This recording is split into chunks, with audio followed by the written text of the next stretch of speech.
Hello and welcome and namaste to all of you.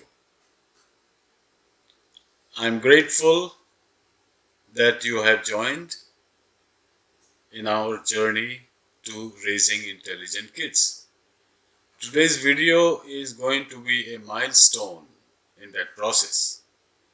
We have reached a level where children, at least in my class, have achieved a higher degree of understanding not only of the world around them but of the world within them. So this video today refers to a conversation that took place long time ago, decades ago. And this was a conversation between Rabindranath Tagore and Albert Einstein. I'm pretty sure you have heard these names, but perhaps today's children may not know about this conversation that took place. So to explain this conversation, to narrate it in as simple words as possible, I present to you Samaya again, and she will read out.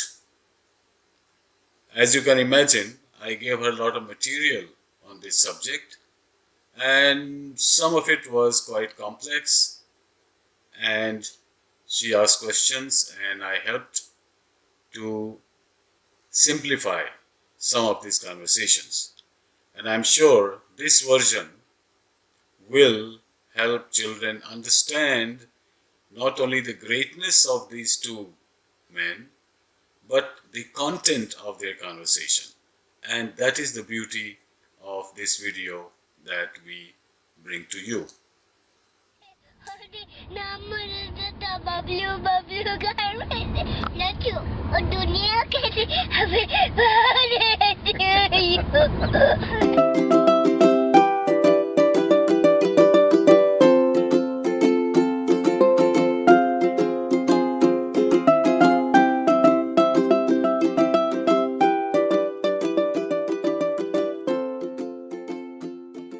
Hello and namaste to you all.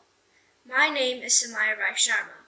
I feel proud to read out a conversation about 80 years ago between a great scientist and a scholar, Albert Einstein, and a great poet and spiritual teacher, Rabindranath Tagore, who is also respected as Guru Dev by Mahatma Gandhi. This was such a memorable moment, and I wish I was there to watch the conversation take place. The topic of their conversation is the nature of reality. Einstein, do you believe that the divine is isolated from the world? Tagore, I wouldn't say that, Mr. Einstein. In fact, the humans are capable of understanding this universe of ours. There isn't anything that humans cannot absorb. They have all the qualities that present the universe. This proves that human truth is the truth of the universe. Actually, there are two different conceptions about nature. Number one, together as one world, we are all connected with one another. And number two, this world in reality is independent of the human factor. Well, Tagore says, I wouldn't go along with the first conception, that humans and the universe are in harmony. We feel it as beauty and know it as truth. Einstein, what you're saying is pure human conception of the universe. Tagore, well, there cannot be another conception, Einstein. Our world is only human world. Einstein, therefore this realization is of the human mind. Tagore, definitely, we're part of the same eternal existence, and we express that through our feelings and actions. We also realize that of the supreme or divine has absolutely no limitations. On the other hand, science is concerned with individuals and materials. Therefore, we believe in individual truths and cannot visualize the universal truth. Einstein, okay, now let's talk about beauty. Is beauty dependent on humans? Tagore, if there are no humans, how can anything be beautiful? Einstein: Okay, I agree that beauty depends on human perception, but that does not apply to truth. Tagore: Why not, Mr. Einstein? Truth is also realized through humans, same as beauty. Einstein: I cannot prove that my conception is right, or that you're wrong, but that's what my religion says. Tagore: Beauty is the perfect harmony that exists in the universal being, and truth is the perfect understanding of the universal mind. We as individuals approach it through our own mistakes and blunders, through our accumulated experience, and through our illuminated consciousness. How else can we know the truth?